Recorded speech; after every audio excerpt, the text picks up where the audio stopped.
இயேசு கிறிஸ்துவின் அன்பின் வாழ்த்துதல் உங்கள் அனைவருக்கும் தெரியப்படுத்துகிறேன். இன்றைய இயேசப்பா நம்மோடு என்ன பேசுகிறார் என்று நாம் பார்க்க போகிறோம். ஏசாயா 55:6 கர்த்தரை கண்டடையத்தக்க சமயத்தில் அவரை தேடுங்கள், அவர் சமீபமாயிருக்கையில் அவரை நோக்கி கூப்பிடுங்கள். ஆம் பிரியமான தேவச்சனமே, விசுவாசத்தோடு கர்த்தரை நோக்கி நம்ம கூப்பிடும் பொழுது தேவன் தூரமா இல்லைங்க. நீங்கள் கூப்பிடுற அடுத்த நிமிஷமே கர்த்தர் உங்களோடு இருக்கிறவராய் காணப்படுகிறார். அது எப்படி கூப்பிட வேண்டும் என்றால், விசுவாசத்தோடு கர்த்தரை தேடணும், விசுவாசத்தோடு நம்ம கூப்பிடணும். பாருங்க, 12 வருஷமாய் ஒரு மகள் அநேக வியாதியினால படுத்திருந்தாங்க.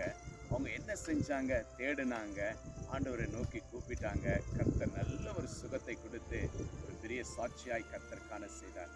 இன்று உங்கள் வாழ்க்கையிலும் ஏசப்பா அநேக நன்மைகளை செய்ய காத்திருக்கிறார், அநேக ஆசீர்வாதங்களை எங்களுக்கு கொடுக்க காத்திருக்கிறார். நம்ம என்ன செய்கிறோம்?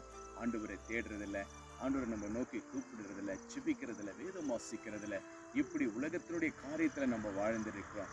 இன்றைக்கு ஒரு முடிவு எடுங்க தெய்வ பிள்ளைகளே, ஆண்டவரை நோக்கி கூப்பிடுங்க. அவர் சமீபமாக இருக்கிறார். அவரை கண்டடைய நம்ம கூப்பிடும் பொழுதுதான் கர்த்தர் நம்மோடு கூட இருக்கிறவராய் காணப்படுகிறார். இன்றைய விசுவாசிங்க, ஆண்டவரை நோக்கி கூப்பிடுங்க, அவரை தேடுங்க, வேத மூலியமா தேடுங்க, சுபத்து மூலியமா தேடுங்க, ஆலயத்தில் போய் தேடுங்க. அநேக உங்களுடைய நண்பர்கள் மூலியமா தேவனுடைய பிள்ளைகளிடத்தில் நீங்கள் ஒருவர் பேசும் பொழுது கர்த்தர் உங்களோடு பேசுகிறவராய் காணப்படுகிறார். அவரை தேடுங்க. கர்த்தர் நிச்சயமாக சமீபமாய் இருந்து நீங்கள் தேடுகிற அனைவற்றையும் ஆண்டவர் உங்களுக்கு கொடுத்து ஆசீர்வதிக்க இயேசு வல்லவராய் காணப்படுகிறார். இன்றைய விசுவாசிங்க, ஆண்டவரை நோக்கி தேடுங்க, நிச்சயமாக உங்களுக்கு ஒரு நல்ல பதிலை கொடுத்து ஆண்டவர் ஆசீர்வதிப்பார். விசுவாசிங்க. நாம் ஜெபிக்கலாம். நேசிக்கிற பரலோக பிதாவே, அருமையான இந்த நல்ல வேலைக்காய் ஸ்தோத்திரம் அப்பா. கர்த்தாவே, இதோ ராஜா, நீங்க சமீபமா இருக்கிறீங்க அப்பா.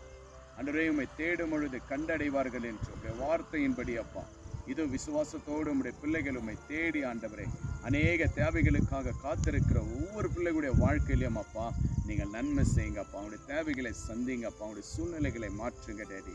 அப்படியா நீங்கள் மாற்றி ஆசீர்வதித்து பலப்படுத்துகிற தயவுக்காய் ஸ்தோத்திரம் ஆண்டவரே. ஆம் தகப்பனே ராஜா, 12 வருஷமாய் படுத்திருந்த மகள் ஆண்டவரே உம்மை தேடி வந்து கூப்பிடும் பொழுது நல்ல சுகம் கொடுத்தீங்கப்பா. அதற்காய் ஸ்தோத்திரம் ஆண்டவரே அப்பா. இதோ உம்முடைய பிள்ளைகளும் ஆண்டவரே இப்பொழுது உம்மை தேடி ஆண்டவரே வருகிற ஒவ்வொருடைய பிள்ளைகளுடைய குறைகள் குற்றங்கள் எதுவாக காணப்பட்டாலும் ஆண்டவரே நீங்கள் மாற்றி அமைத்த ஆசீர்வாதத்தில் உம்முடைய பிள்ளைகளை நீங்கள் நடத்துகிற தயவுக்காய் ஸ்தோத்திரிக்கிறோம் ஆண்டவரே. இதோ ஆண்டவரே இப்பொழுது இதை பார்த்து விசுவாசிக்கிற ஒவ்வொரு பிள்ளைகளும் உம்முடைய கரத்தில் ஒப்புக் கொடுக்கிறப்பா. உம்மை தேடுகிறவர்களை நீங்கள் ஒருபோதும் கைவிடுவதில்லப்பா. உம்மை தேடுகிறவர்களுடைய முகங்கள் ஒருபோது வெட்கப்பட்டு போனதில்லை ராஜா. இப்படியா ஆண்டவரே உம்முடைய பிள்ளைகளுக்கு நல்ல ஆசீர்வாதத்தை கொடுத்து நீங்கள் வழிநடத்துகிற தயவுக்காய் ஸ்தோத்திரப்பா. உம்முடைய பிள்ளைகள் இப்பொழுதே தேடுகிற ஒவ்வொரு பிள்ளைகளுடைய ஆசீர்வாதம் பெரிதாய் காணப்படட்டும். இயேசுவின் நாமத்தினாலே பிதாவே, ஆமென், ஆமென், ஆமென். விசுவாசிங்க, ஆண்டவரை தேடுங்க. கர்த்தர் உங்களோடு இருக்கிறார். Jesus with you. Jesus loves you. God bless you.